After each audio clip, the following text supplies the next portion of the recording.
What's going on, everyone? Welcome back. Today we're cutting straight through the noise and looking at budget guns that still make sense in 2025. Not the kind of list built on wishful thinking or old MSRP screenshots, but firearms you can realistically run, trust, and afford without hating yourself 6 months later. The budget category is crowded, confusing, and full of traps, so the goal here is simple. Find guns that actually work, actually last, and actually fit real people with real budgets. Everything on this list has been shot, handled, and tested enough to earn an opinion, not just a spec sheet mention. So let's start where most lists don't, with a weird one.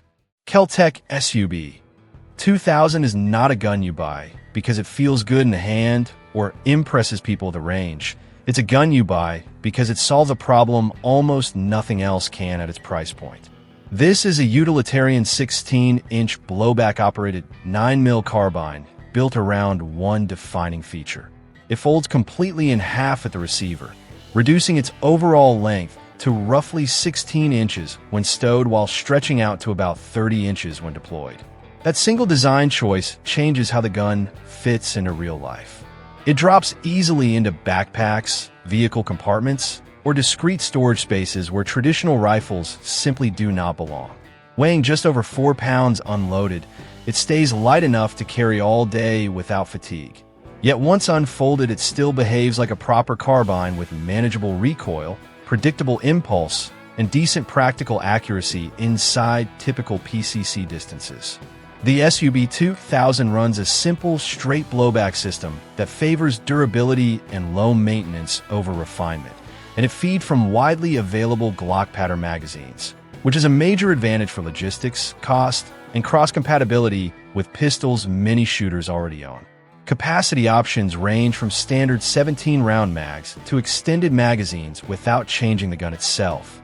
Where Kel-Tec clearly cut corners is comfort and refinement. The polymer stock is narrow and rigid. Cheek weld is awkward. The trigger is heavy and mushy, and controls feel more industrial than ergonomic.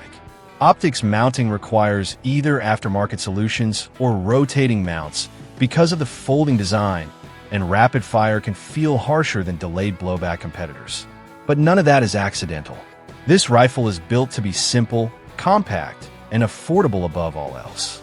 Reliability is generally solid when fed quality magazines and reasonable ammunition, and the carbine-length barrel squeezes useful velocity out of 9mm loads without excessive blast.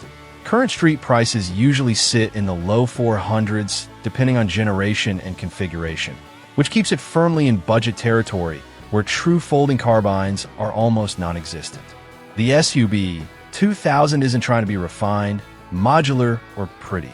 It exists to give you a lightweight, folding, magazine-compatible carbine that fits where others won't, and at that job, it still earns its reputation. SIG Sauer P322 is the kind of rimfire pistol that immediately challenges the idea that .22 LR has to feel like a compromise or a throwback. From the moment you pick it up, it feels less like a traditional plinker and more like a modern service pistol that simply happens to be chambered in rimfire. The polymer frame uses familiar SIG ergonomics with a comfortable grip angle, aggressive enough texture for control, and ambidextrous controls that make it approachable for a wide range of shooters. Overall length comes in at just under 7 inches with a 4-inch barrel, keeping the proportions close to duty-sized pistols while weighing roughly 17 ounces unloaded, which helps it balance well and stay easy to shoot for long sessions. One of the biggest upgrades over older rimfire designs is capacity, with staggered magazines holding 20 rounds, completely changing how the gun feels on the range and eliminating the constant reload cycle that defined older 10-round platforms. The trigger is surprisingly clean for a rimfire pistol, with a consistent pull that makes it useful for real training rather than just casual plinking. The slide comes optics ready from the factory with a removable rear sight plate, allowing micro red dots to mount directly without adapters, and the fiber optic front sight paired with a blacked out rear provides a clear sight picture even without an optic. Internally, the P322 is tuned to run reliably with quality ammunition, and when fed decent high-velocity loads, it has shown solid consistency and minimal stoppages for its class. Recoil is extremely soft, as expected, but the gun still tracks flat enough to reinforce proper grip and sight habits instead of masking bad fundamentals.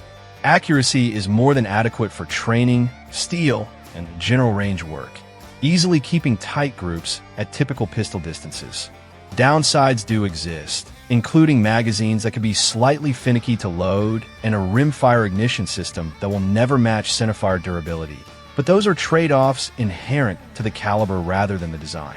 Current pricing typically sits in the mid-300s depending on configuration, keeping it comfortably under $400 while offering features usually reserved for more expensive platforms. The P322 doesn't try to be nostalgic or gimmicky. It's built to be a serious training and range pistol that encourages high-volume practice without fatigue or frustration, and that's exactly why it stands out in the modern rimfire market. Palmetto State Armory Rock 5.7 is one of those pistols that quietly reset expectations the moment people actually put rounds through it, because it took a cartridge long associated with premium price tags and made it feel normal, usable, and attainable. Built as a full-size polymer-framed handgun, the Rock 5.7 runs a 4.7-inch barrel with an overall length just over 8 inches, yet remains surprisingly slim and balanced thanks to the narrow profile of the 5.7 by 28 cartridge. Unloaded weight sits around 23 ounces, which helps keep recoil impulse soft while still giving the gun enough mass to track smoothly during fast strings. Capacity is a major selling point, with steel magazines holding 23 rounds without turning the grip into a brick, and that thin grip circumference is one of the first things shooters notice when they pick it up. The pistol uses a striker-fired system with a clean, consistent trigger that breaks better than many expect in this price range, and the slide cycles with a flat, controlled feel that makes rapid follow-up shots easy. From the factory, the Rock comes optics-ready with a slide cut that accepts popular micro red dots, paired with suppressor height sights that co-witness cleanly, keeping the gun current instead of dated. On the range, the 5.7 cartridge delivers exactly what people hope for. Light recoil, minimal muzzle rise, and excellent controllability even when shooting fast, while the longer barrel helps squeeze usable velocity without excessive blast. Accuracy has proven more than solid for a duty-sized pistol, easily holding consistent groups at practical distances, and long-term durability reports have been encouraging with the platform holding up well under high round counts. Downsides do exist, including ammunition cost that still runs higher than 9mm and a louder report than most pistols, but those are realities of the cartridge rather than flaws in the gun itself. Ergonomics are straightforward, controls are easy to reach, and the overall design avoids feeling gimmicky or compromised. Pricing is where the Rock truly changes the conversation, with current street prices commonly landing in the mid to high 300s depending on sales and configuration, placing it firmly in budget territory. If you want something that shoots flatter than most pistols, offers serious capacity, and stand apart from the crowded 9mm lineup without stepping outside a realistic budget, the Rock 5.7 makes a surprisingly strong and practical case. Canik TP9 Series has earned its reputation the slow, honest way, not through hype or flashy marketing, but by consistently delivering more performance than its price tag suggests year after year. Built as striker-fired duty-style pistols, the TP9 lineup covers several variants, but they generally share the same core traits that made Canik a household name among budget-conscious shooters. Most models feature a barrel length in the 4 to 4.5 inch range with an overall length around 7.5 to 8 inches, striking a balance between duty use and range practicality, while unloaded weight typically lands just under 29 ounces, giving the gun enough mass to soften recoil without feeling bulky. Capacity sits right where it should for a modern service pistol, usually 18 or more rounds depending on a magazine, and the grip geometry is surprisingly well thought out, offering a natural angle, interchangeable backstraps, and good control even for newer shooters. The standout feature, and the one nearly everyone mentions after the first magazine, is the trigger. Even on entry-level TP9 models, the trigger delivers a clean break, short reset, and consistent pull that rivals or exceeds many pistols costing hundreds more, making accurate shooting feel easy instead of forced. On the range, these guns shoot flatter than expected, with mild recoil impulse and predictable tracking that encourages faster follow-up shots. Reliability has been a major strength, with the TP9 series running well across a wide range of ammunition types without being overly sensitive or finicky. Accuracy is more than respectable for a duty pistol, easily holding tight groups at standard defensive distances and staying consistent during longer range sessions. Ergonomics are straightforward and practical rather than flashy. Controls are easy to reach, and newer variants offer optics-ready slides and upgraded sights that keep the platform modern without driving up cost. Downsides do exist, including a bulkier slide profile on some models and a utilitarian finish that prioritizes function over refinement. But nothing about the gun feels disposable or cheaply made. Pricing remains one of the biggest advantages, with most TP9 models commonly available in the low to mid $300 range, depending on configuration, often including accessories that other brands charge extra for. If you're looking for a budget 9mm pistol that still feels like a serious, hard-use tool rather than a compromise, the Canik TP9 series continues to prove that affordability and real performance do not have to be mutually exclusive. Smith & Wesson M&P 15-22 has stayed relevant for so long because it does exactly what a training rifle is supposed to do without trying to be anything else. Built from the ground up as a dedicated rimfire AR-style rifle, it mirrors the AR-15 platform closely enough that practice actually carries over in a meaningful way. The controls, safety placement, charging handle, magazine release, and overall manual of arms all feel familiar, which means time behind this rifle reinforces real habits instead of creating bad ones. It runs a 16-inch barrel with an overall length just over 30 inches depending on stock position, and unloaded weight sits around 5 pounds, making it extremely easy to handle for long sessions without fatigue. The lightweight polymer construction keeps recoil non-existent and balance neutral, which is ideal for new shooters while still being useful for experienced ones who want high-volume reps without centerfire cost or blast. The M&P 15-22 feed from dedicated 25-round magazines that are reliable and easy to load, and over the years the platform has built a strong reputation for consistent function when paired with decent quality ammunition. Accuracy is exactly where it needs to be for its role, easily capable of tight groups at typical training distances and more than adequate for steel, drills, and small game use. One of its biggest strengths is compatibility, with standard AR furniture, rails, stocks, grips, and accessories fitting without issue, allowing shooters to set it up to match their primary rifle almost exactly. The trigger is serviceable rather than refined, but predictable enough for training, and the rifle cycles smoothly without being overly sensitive. Downsides are mostly inherent to rimfire, including ammunition variability and less durability than a duty-grade centerfire rifle. But nothing about the platform feels fragile or disposable.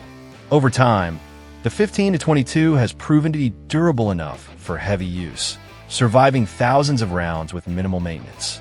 Current pricing typically falls in the mid-300s depending on configuration and availability, which keeps it firmly in budget territory while delivering real training value. For shooters who want repetition, familiarity, and efficiency without burning through ammo budgets or energy, the M&P 15-22 remains one of the smartest utility rifles you can buy for the money. Smith & Wesson Bodyguard 2.0 is designed for people who actually carry every day, not just for those who like the idea of it. And that focus shows the moment you start looking at the details. Deep concealment pistols usually demand major compromises in shootability, capacity, or reliability, but this one minimizes those trade-offs better than most guns in its class. Chambered in .380 ACP, the Bodyguard 2.0 keeps recoil manageable while still delivering enough performance for realistic defensive use, especially in a platform this small. Overall length comes in at just under 5 inches with a barrel a little over 2 3/4 inches, and unloaded weight sits right around 10 ounces, which makes it disappear in a pocket, waistband, or minimalist holster without dragging your clothing down or printing through light garments. Despite its size, capacity is a standout, with a standard magazine holding 10 rounds and an extended option that adds both capacity and a more secure grip, allowing most shooters to get a full firing grip instead of dangling fingers.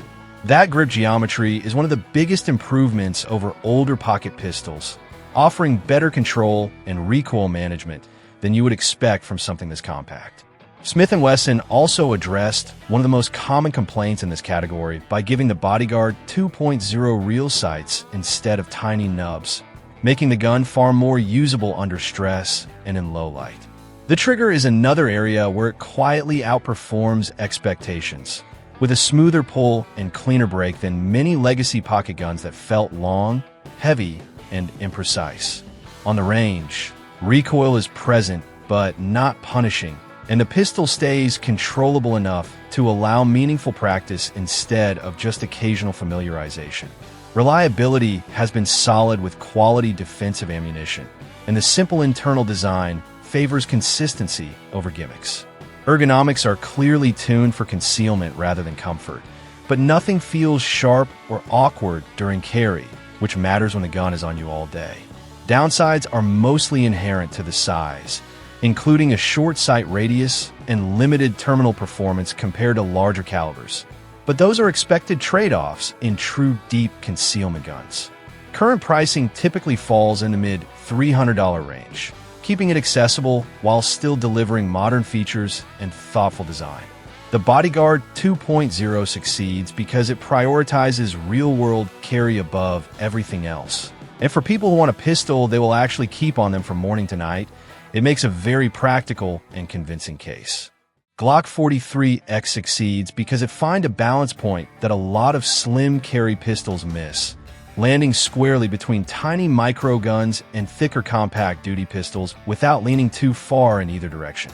Built as a single stack style handgun chambered in 9mm, the 43X uses a 3.41-inch barrel and an overall length of about 6.5 inches, paired with a full-height grip that allows most shooters to get a solid, confident hold without the gun becoming difficult to conceal. Unloaded weight sits just over 18 ounces, which keeps it light enough for all-day carry while still offering enough mass to manage recoil comfortably during real practice sessions. That grip length is the defining feature, giving better control and faster follow-up shots than shorter micro pistols, especially for shooters with medium to large hands, while the slim slide keeps it easy to hide under light clothing. Reliability is exactly what people expect from Glock, with a simple striker-fired system, generous internal tolerances, and a track record built on consistency rather than refinement. The trigger is predictable rather than polished, but remains consistent shot to shot, which matters more for defensive use than feel alone. Capacity is not class-leading, with standard magazines holding 10 rounds, but that limitation comes with trade-offs many shooters are willing to accept in exchange for confidence, simplicity, and proven performance. The sight radius is long enough to be forgiving, recoil impulse is straight back and controllable, and accuracy is more than sufficient for defensive distances and training work. One of the biggest advantages of the 43X is support, with one of the largest aftermarket ecosystems available. Holsters, sights, magazines, internal parts, and upgrades are everywhere, making it easy to tailor the gun to personal preference or maintain it long-term without hunting for proprietary components. Ergonomics are familiar Glock, with a grip angle and control layout that many shooters already know, reducing learning curve and transition time. Downsides do exist, including the lack of factory optics cuts on earlier models and a grip that may be slightly tall for some concealment styles, but neither undermines the core role of the pistol. Pricing typically sits in the mid-$400 range, depending on configuration and market conditions, which reflects its proven status rather than budget positioning. The Glock 43X remains popular because it doesn't chase trends or gimmicks, instead offering a simple, reliable, easy-to-support carry pistol that just works, and for many people looking for a long-term, everyday option. That balance makes it one of the safest recommendations available. Extar EP9 exists because there's a large group of shooters who don't want a folding novelty gun or a full-size rifle, but still want something compact, controllable, and genuinely practical, and this platform fills that space with surprising confidence. Built as a pistol-caliber AR-style firearm chambered in 9mm, the EP9 uses a 16-inch barrel with an overall length just over 30 inches and an unloaded weight of roughly 6 pounds, keeping it light enough to handle quickly while still offering the stability of a true shoulder-fired gun. The polymer construction is not about cutting corners. It's about keeping weight down and balance centered, and in use it feels far more refined than the material choice might suggest. Controls follow standard AR layout closely, which means safety, charging handle, and overall manual of arms feel immediately familiar, reducing learning curve and making transitions from other platforms seamless. Glock magazine compatibility is a major advantage, giving the EP9 access to affordable, widely available magazines in a range of capacities, and reliability has been solid when paired with quality mags and ammunition.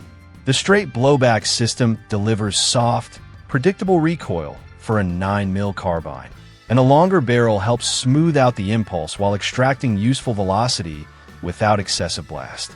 Ergonomics are one of the EP9's quiet strengths, with a comfortable grip angle, good balance, and a stock that makes the gun easy to control during fast strings without feeling awkward or front-heavy. Accuracy is more than respectable for its role, easily suitable for training, range use, and practical drills at typical PCC distances, and the flat shooting nature of the platform encourages speed without sacrificing control. Downsides do exist, including limited aftermarket support compared to traditional AR builds and a design that prioritizes simplicity over deep modularity, but those trade-offs are part of what keeps the gun light, affordable, and easy to live with. Depending on configuration and timing, pricing often sits right at the edge of the budget conversation, commonly hovering in the high 400s, but performance-wise it consistently punches above most true budget carbines. The EP9 doesn't try to impress with gimmicks or extreme compactness, instead offering a balanced, well-handling 9mm platform that feels purpose-built and efficient. For shooters watching the market and waiting for the right deal, it remains one of the smarter compact carbine options to keep on the radar. Mossberg 500 is one of those firearms that never needed marketing hype because its reputation was earned the hard way through decades of real use across homes, fields, ranges, and duty roles. At its core, the 500 is a pump-action shotgun built around simplicity and durability, and that design philosophy shows in every detail. Most common configurations run an 18.5-inch or 20-inch barrel for defensive and utility roles, with hunting versions stretching longer, and overall length typically falls in the high 30-inch range, depending on stock and barrel choice. Unloaded weight usually sits around 7 pounds, heavy enough to soak up recoil, but light enough to handle comfortably for extended use. The action is smooth, strong, and famously tolerant of dirt, neglect, and mixed ammunition, cycling everything from light target loads to heavier defensive or hunting shells without complaint. One of the Mossberg's defining features is the ambidextrous tang-mounted safety, which is intuitive, easy to see, and works equally well for right or left-handed shooters, making it especially friendly for households with multiple users or new shooters learning the platform. The dual-action bars add strength and prevent binding during hard use, contributing to the shotgun's reputation for reliability. Ergonomics are straightforward rather than fancy, but the gun points naturally, balances well, and delivers predictable recoil that most shooters can manage with proper technique. Accuracy is exactly what you expect from a smoothbore utility shotgun, entirely dependent on ammunition choice, and more than sufficient for home defense, training, and hunting inside realistic distances. What Mossberg 500 truly separates itself is adaptability. The aftermarket is massive, with barrels, stocks, forends, sights, lights, magazine extensions, and furniture available in endless combinations, allowing one shotgun to transition from a home defense role to a field gun or training tool with minimal effort. Downsides are mostly tied to the platform's no-frills nature, including a basic trigger and utilitarian finish that favors function over refinement. But nothing about the gun feels fragile or disposable. It is built to be used, not admired. Pricing is one of its strongest points, with many standard models commonly available in the low to mid $300 range, depending on configuration and market conditions, keeping it firmly in budget territory. Very few firearms at this price offer the same level of versatility, reliability, and proven history. The Mossberg 500 endures because it works, adapts, and keeps doing its job long after trendier designs fade, and that kind of quiet consistency is exactly why it remains one of the smartest utility shotguns you can buy. Smith & Wesson M&P 2.0 Compact keeps showing up in budget conversations for one simple reason. It delivers real, do-everything capability without asking you to overspend, and very few handguns balance those priorities as well. Built as a striker-fired pistol chambered in 9mm, the compact version typically runs a 4-inch barrel with an overall length just over 7 inches, putting it squarely in that sweet spot where concealability and shootability overlap. Unloaded weight comes in around 25 ounces, giving the gun enough mass to shoot softly while still remaining comfortable for all-day carry. Capacity is competitive, with standard magazines holding 15 rounds, and the frame readily accepts full-size M&P magazines when you want more capacity for home defense or range work, which immediately expand its flexibility. Ergonomics are one of the platform's strongest points, starting with the aggressively textured grip that locks the hand in place without feeling abrasive during long sessions, and interchangeable backstraps that allow the gun to fit a wide range of hand sizes properly. The 2.0 trigger was a meaningful improvement over earlier generations, offering a cleaner break and more tactile reset that makes controlled shooting easier without chasing competition lightness. On the range, the pistol shoots flat and predictably, with a recoil impulse that comes straight back instead of snapping upward, allowing faster follow-up shots and consistent accuracy at defensive distances. Reliability has long been a defining trait of the M&P line, and the compact holds up well under high round counts, running reliably with a wide range of ammunition and maintaining consistency even when maintenance is less than perfect. The slide profile and sight radius strike a good balance for carry and duty use, and many current variants come optics ready, keeping the platform modern without pushing it out of budget territory. Downsides are relatively minor, including a trigger that, while improved, still favors consistency over refinement, and a grip texture that some shooters may find aggressive against bare skin during concealed carry, but neither detract from the pistol's overall role. Pricing is where the M&P 2.0 Compact truly shines, with street prices often landing in the high 300s depending on configuration and timing, placing it comfortably within reach while offering features and durability usually associated with more expensive pistols. It scales easily from concealed carry to home defense, trains well, supports hard use, and doesn't demand proprietary accessories or special treatment. If you had to choose one handgun that maximizes capability, flexibility, and reliability while staying realistically under $400, the M&P 2.0 Compact remains one of the strongest, most practical answers available. That's the list. Now I want to hear what you'd change, what you'd add, and what you think is the best value buy right now. Drop your list in the comments. Hit like if this helped you cut through the noise, subscribe for more long-form gun content, and I'll see you next time.